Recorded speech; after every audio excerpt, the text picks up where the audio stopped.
സംസ്ഥാന സ്കൂൾ കായികമേളയിൽ തിരുവനന്തപുരത്തിന്റെ കുതിപ്പ്. നേരത്തെ പൂർത്തിയായ ഗെയിംസ് ഇനങ്ങളിലെ പോയിന്റുകൾ കൂടി ചേർത്തതോടെ 555 പോയിന്റുമായി ആതിഥേയർ കുതിക്കുകയാണ്. കഴിഞ്ഞ മേളയ്ക്ക് സമാനമായി അക്വാറ്റിക്സിലും തിരുവനന്തപുരത്തിന് എതിരാളികൾ ഇല്ല. ഇൻക്ലൂസീവ് ഇനങ്ങളിലെ മത്സരങ്ങളും പുരോഗമിക്കുകയാണ്.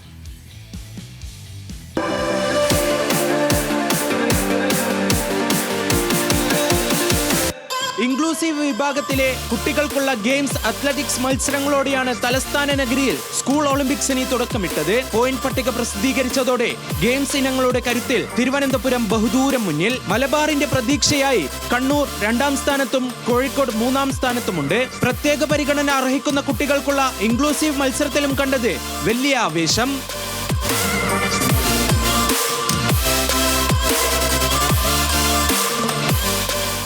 നേരത്തെ പൂർത്തിയായ 241 ഗെയിംസ് ഇനങ്ങളിൽ 54 സ്വർണമടക്കം 476 പോയിന്റാണ് തിരുവനന്തപുരം സ്വന്തമാക്കിയത്.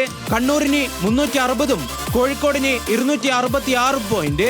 നീന്തൽക്കുളത്തിൽ പതിവ് പോലെ കണ്ടത് തിരുവനന്തപുരത്തിന്റെ ആധിപത്യം. പോയിന്റ് 500 കടത്തി തലസ്ഥാന ജില്ലയുടെ കുതിപ്പ്.